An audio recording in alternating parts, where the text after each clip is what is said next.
What if in your boring life a sliver of intrigue falls that you can't quite resist? For 17-year-old Elizabeth Brighton, the intrigue takes the form of a flyer, featuring a bright blue eye which seems to be staring back at her. Elizabeth turns to be greeted by an attractive woman, Bridget, one of the performers, who invites Elizabeth to a show which she describes as unconventional. Greetings, fellow readers, writers, and arithmeticians, if that's actually a word. If it's not, I'm coining it right here. And I'm excited today to bring you my first ARC review. The book is titled The Songbird's Refrain by Jillian Maria. That's what's coming up on today's episode of The Story Detective. Stick around.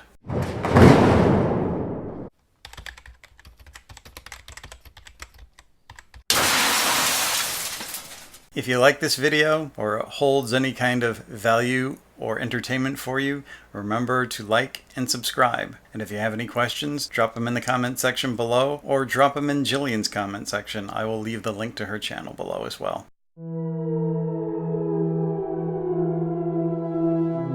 So a bit about how I'm going to do these book reviews, and it's certainly going to change and morph as I do more of them. But I have my iPad here and I wrote down some questions and how I am going to be looking at each book that I review. So I'm going to be reading from my iPad. I hope you'll excuse me and not mind, and these are the things we're going to be discussing. The points for review are beginnings, the main characters, aka the hero and villain, structural integrity, the prose, and the ending. Those 5 points are going to comprise 5 stars. We're also not going to be comparing books. These questions are designed to grade a book on its own merits. For example, if Harry Potter is my favorite fantasy, and I read a fantasy novel that doesn't hold up to Harry Potter, am I going to say, well, that book doesn't get 5 stars even if it does everything technically correct? If you're comparing books in that manner, you're not only setting yourself up for failure not to enjoy that book, you're potentially setting up the writer for failure as well. I think that there's certain qualitative points to be made for any book, and that's how we're going to look at the books that we review here on my channel.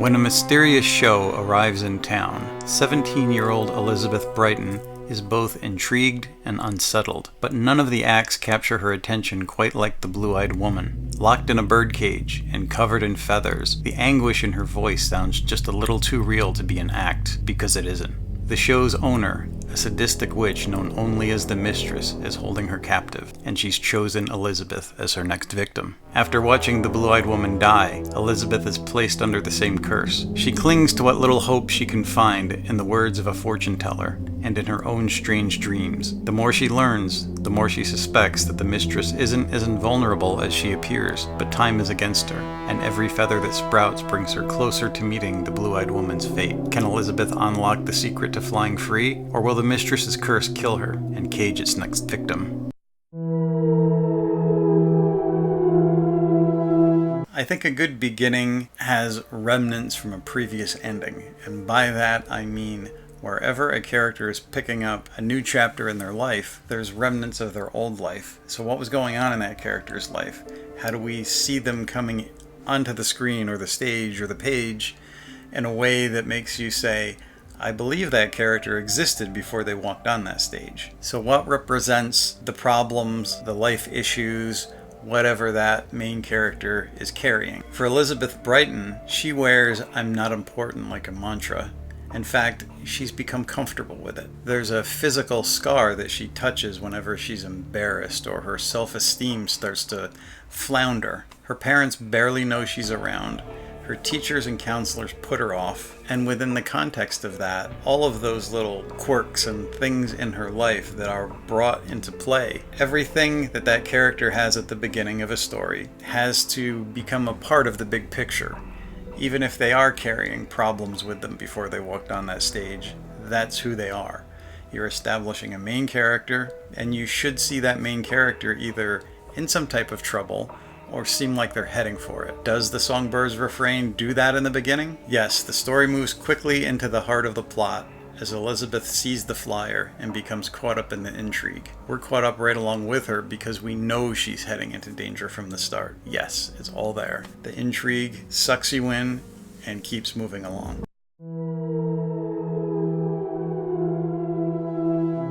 Let's take a look at the hero first. And the first question is, are they likable or relatable? I think everyone can relate to Elizabeth at some point in their life. We know that society as a social construct isn't really all that sociable. And Elizabeth at age 17 is right on the verge of graduating high school without fanfare, without real friends, or anyone to share a life with. What does the main character want? Even though Elizabeth finds being left alone kind of comforting because no one's really bothering her, she's also living life on the sidelines.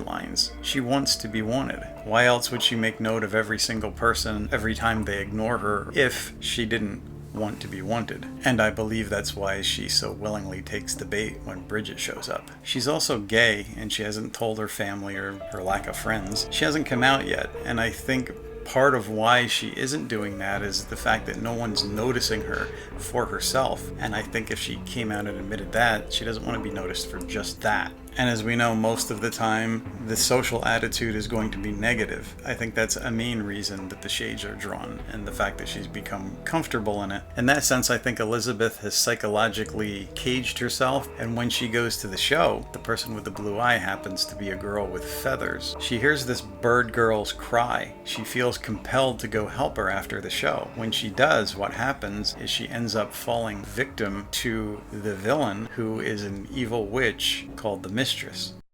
So let's talk about the villain, aka the Mistress. What does she want? She wants vengeance, and that vengeance is both actual and vicarious. Yes, she's really twisted. Do the hero and the villain share any common traits? There is a vicarious bond, and the Mistress is attracted to Elizabeth because of this, but as far as actual things in common, I don't think too many people could have a whole lot in common with the Mistress. She is quite bent and quite evil. She's powerful. She also has certain limitations. Is there someone or something that the villain loves more than themselves? Can you empathize with the villain just a little bit? There was a betrayal, and that certainly hurts, even if the person deserves it or isn't the nicest person that it happens to. I guess we can empathize with something happened to her, but the degree to which she takes it. You might be able to empathize a little bit, but you can't sympathize with a person like this. And here I will add a personal note. I'm a fan of villains that are well done, and I always want to explore the psychology of what made them who they are. But it's also a balance, because some writers are tempted to go into so much backstory that really isn't pertinent. So while it left me wanting to know more about the Mistress, I was also impressed that Jillian managed to keep the backstory so tight here. And that's very rare that a first-time author isn't tempted to go crazy with all that backstory and all that detail, things that they think or feel the reader has to know about a character, because they're afraid we're not going to understand. In this case, we see the betrayal. We understand the Mistress is into some dark magic, and that kind of magic is going to taint every fiber of her being. Do we really need to know anything else to understand her motivation? No, not at all. Has she broken you? This is the question which plagues Elizabeth, both internally and externally, as she is kidnapped, caged, beaten down, and forced to perform in the Mistress's show. The mental torture is also exacerbated by dreams, part of the curse which threatens to consume her. Are there clues in those dreams? Possibly, if she can keep her wits, stop reacting, and become more proactive. Because time is running out. With every new feather that appears, Elizabeth loses part of her humanity. It's only through collecting herself and the pertinent pieces that she can overcome, which is, in one form or another, the psychological aspects of our behavior in dealing with any sort of large problem. It's also the essence, the secret of manipulating structure. Structure, depending on where you reside in your own journey as a reader, a writer, a movie watcher, can be a dirty word, formulaic. Oh my. Or it's fascinating to see how other writers handle it. Every writer does use it, from a literary novel to an action movie. They just use it very differently. In an action movie, they handle it in the exact same way, the same beats, in pretty much every movie, in a very formulaic way. And that's based on sales margins, demographics, and a multitude of changes based on a committee of opinions that shape and reshape. And yet, for all those hands-on, they come out with the same jello mold of a movie every time. That's actually pretty amazing when you think about it. With the novelist, however, you don't always see the structure, but it doesn't mean it's not there, because a clever writer manipulates structure. They don't allow structure to dictate their story. So here, I would normally have the structural beats listed for a book that has been around for a while, but when you're reviewing a book that hasn't come out, there could be a lot of spoilers in giving away all the structural high points and surprises. There are certain beats, certain shifts that transition story and character, and essentially that's what structure does. Every novel and every movie that I've ever seen has those points in there, so in reading the Songbird's Refrain, the shifts are there in a very non-formulaic way.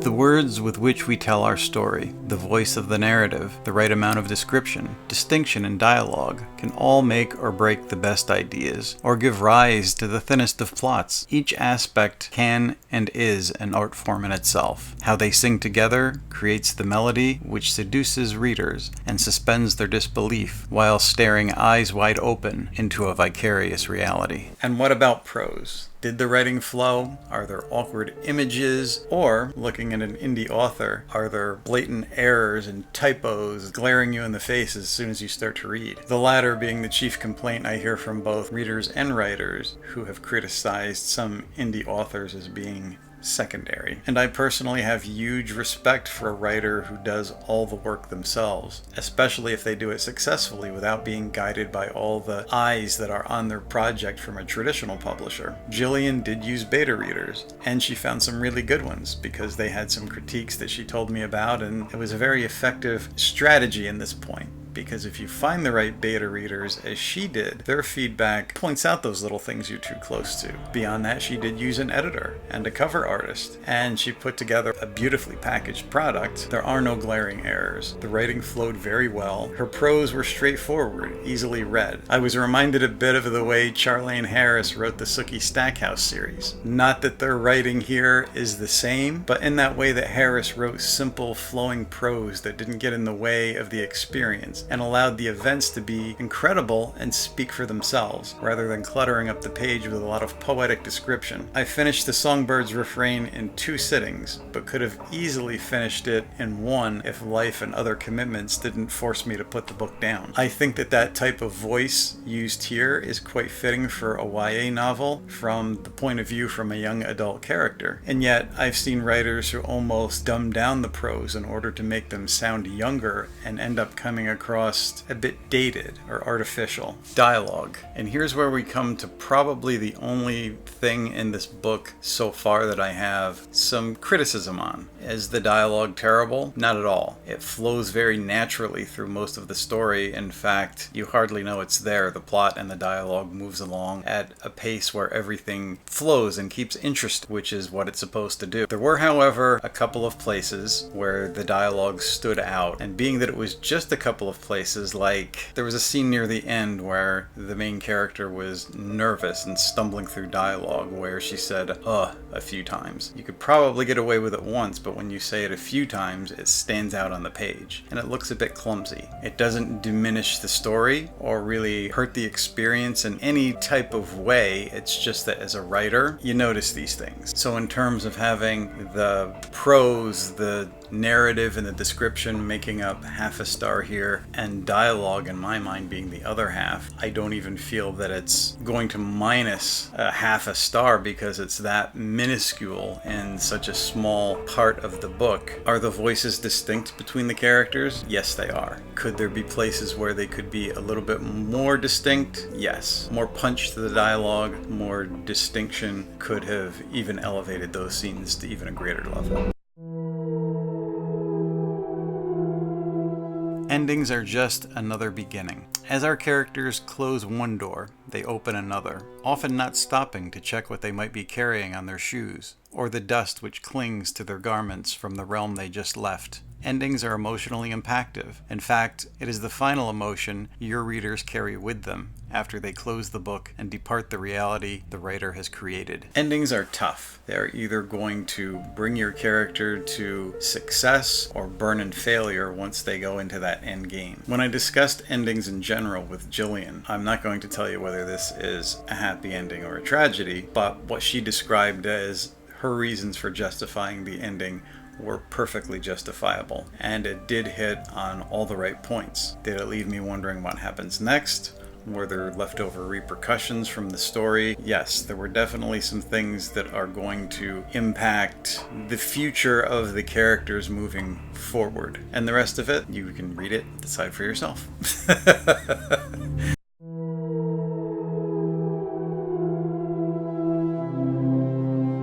So what's the end result? I would give the Songbird's Refrain 4 3/4 stars.